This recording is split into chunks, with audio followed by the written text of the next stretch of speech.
বাঁচতে চাই না, মেরে ফেলুক আমাকে, আমি এইরকম দেশে বাঁচতে চাই না। এই এক কোটা আন্দোলন করতে কত শিক্ষার্থী মৃত্যু হইতেছে, পুলিশ আমাদেরকে গুলি ছুটতেছে। একটা নর্মাল স্বাধীন দেশের মানুষ এখানে আন্দোলন করতেছে, আন্দোলন করার নিয়ম না, এটা কোন নীতিমালা, কোন সংবিধান দেখাইতে পারবে আমাকে একটা পুলিশ? এই সংবিধান আছে, তুমি রাস্তায় স্টে করতে পারবা না, ওয়ার? এটা কি শুধু কোটার মধ্যে আছে? ডিউতে ঢুকে আমার ভাইদেরকে মারতেছে, কেন মারতেছে? তার অধিকার কি? তার ব্রেন আছে ডিউতে পড়ার, এই পুলিশদের ব্রেন আছে ডিউতে পড়ার।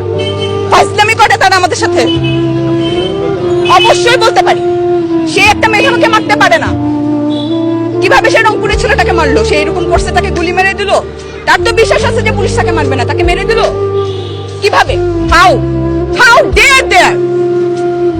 এরকম জায়গায় আমি বাঁচতে চাই না, মেরে ফেলুক আমাকে, আমি এইরকম দেশে বাঁচতে চাই না। পৃথিবীর কোন দেশে বাঙালি এখন আর চাকরিও পাইতেছে না, কারণ বাংলাদেশের ভৌগোলিক আর পুরা দুনিয়ায় বাংলাদেশ এখন জানে বাংলাদেশ কেমন।